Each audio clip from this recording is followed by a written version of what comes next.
Greetings and salutations, Mitch Harrow, and I'm the Laughing Primate. For those of you new to the channel, I'm an environmental anthropologist, and I'll be discussing things about human culture and language, environmental things like climate change, and even economic solutions like how do you downsize to prepare for a changing economy. These are all subjects that are no laughing matter, but you've got to learn to laugh or you'll cry, as my grandmother used to say. So today's topic is going to be about race. Black Lives Matter. Why do we say Black Lives Matter and not All Lives Matter? It's appearing like Black lives don't matter, and that's a problem. It's critical that we draw attention to the fact that Black lives right now are not mattering like they should. I'll give you an example. This morning or yesterday morning, there was an article that came into my news feed about a black actor that got pulled over by police because he had a temporary plate on his car. So you're thinking the story is going to go a certain way. So that wasn't what the story was about. It was about a woman across the street that had stopped her car and got her camera out and ready. She was worried that it was going to turn bad for that gentleman. This shocked him because he said he's not used to having allies. He's not used to having people stand up and be there for him. It shocked him. But the way I read the story is, this is good news. It means that people are waking up. This has always happened. And we'd say, oh, no, you're just imagining it. No, you weren't pulled over any more than anybody else. Or, no, that's not the case. And, oh, it's all in your head. And now we're realizing, no, it's not all in their head. We're seeing it, eyes wide open for the first time, that holy sugar, this is actually happening, and it has been. That's the start. And it's just not that community or that group that's experiencing it. This is a tipping point, and we've got to do something about it. Well, no sugar. It's always been wrong, but we're waking up to that. Culture is changing. It's shifting. Now, what is this thing we call race? Because this is really what the topic is about. What does it mean to have different races? Well, if I were to strip my entire body of skin and hair, I would look just like everybody else. Genetically, there's no identifiers for race. The skin and the hair and the eyes have adapted to the environment. And they adapted because of where populations lived. It takes 25,000 years for a gene to change.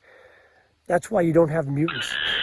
Sorry. Don't change by person, you change by population, and it's done over a long period of time. Let's go back 25, 30,000 years. And we've got a group of people, and we're living in small groups because that's all the environment can handle. So 25, 30 people. We're hunting, we're gathering, we're eating, we're living. Our families get married and they go off and create other little pods of people. And we've got a community of people that are all different, and they're becoming more different, but they're still kind of us. And we get that. We understand their language, we understand their songs, we understand them. And then one day we travel further, and another group travels further, and we meet up. And they're really different.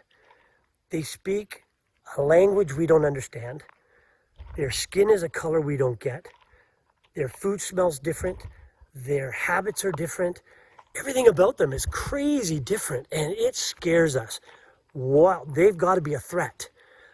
I don't know what they want because I can't understand them.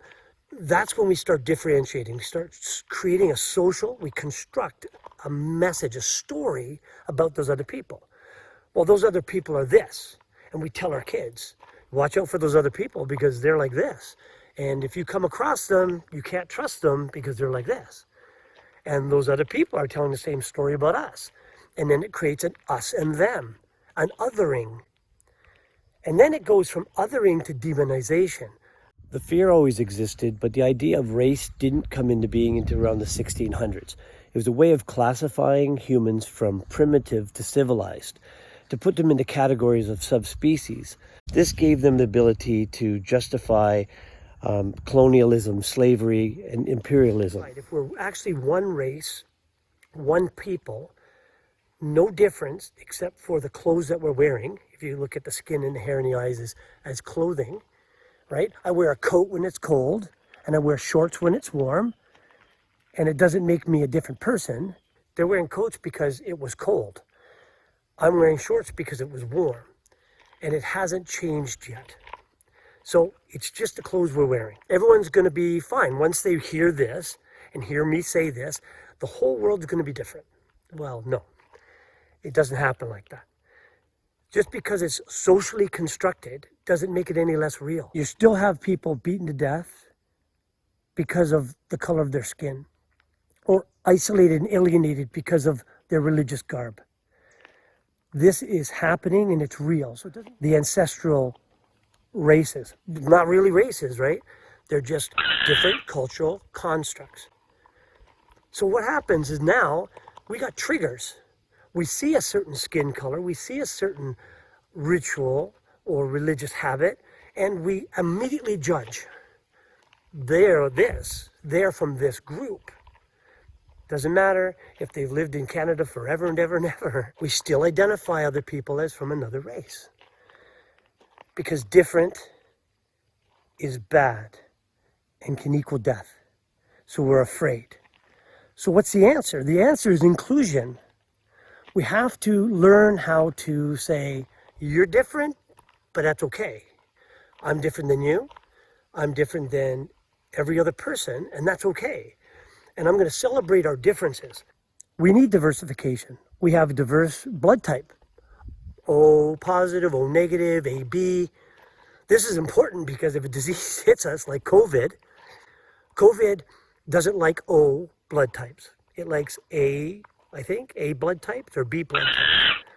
So it affects that blood type more. Just like Europe right now has ancestrally has tons of O negative, O positive people. That's because syphilis and the Black Plague preferred AB blood types. So it wiped out a lot of the people that had that blood type.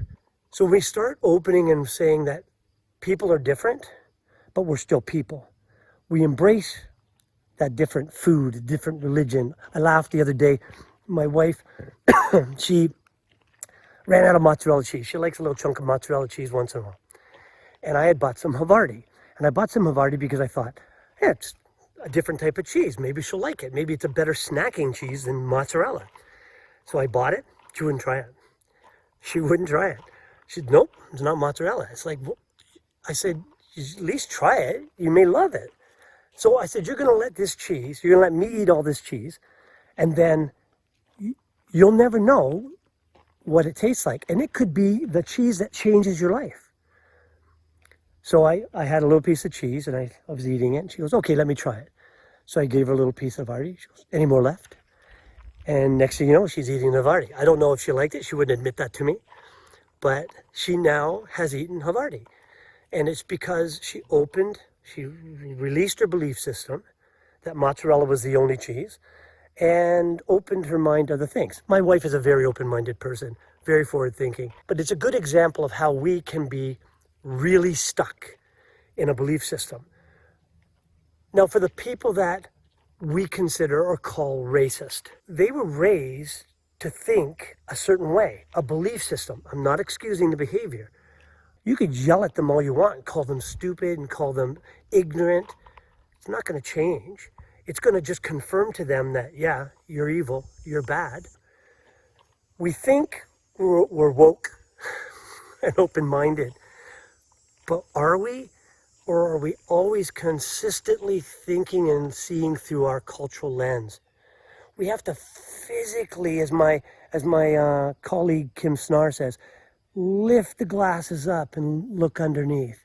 We have to train hard to see around those lenses, but always paying attention and calling out the reality that I am looking through lenses that are culturally defined, culturally created by me and my ancestors. We have to change that. That's happening now with people waking up and realizing that there's people out there that are marginalized, that are minimalized, that are made small. And we, as a human race, have to stand together and ally with each other. Call out the powers and the policies. But we have to do it with a loving heart. If you disagree with anything I say, write to me, but do it with a loving heart. Because if you do it out of anger, if you do it out of response, then you're no different than anybody else. I always say to my son, If you're yelling your point, you don't have a point. You have a belief. And that belief is so ingrained in you, it's got roots, that you cannot accept anything but me listening to you. And no matter what I tell you, you're not going to hear it because you just want to get your belief passed to me. We don't have to agree. That's not love. Love isn't agreeing with everything your partner says. Love isn't agreeing with everything, and if you disagree, then you don't love me. Love is disagreeing and still loving each other. In my opinion, and I believe it's shared by a lot, what we need to do. Stop yelling, stop hating, stop throwing fire bombs, right? Open your arms, be inclusive. It's hard because you're mad, I'm mad. There's a lot of injustice in the world, and it's calling it out as we see it, standing with each other.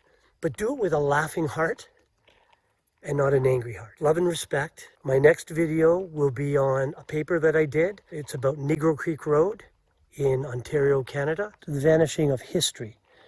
Black lives matter, and so does its history. So thank you very much. Again, love and respect. Like and subscribe so that you help me out to get this message out. And thank you very much. Talk to you on the flip side.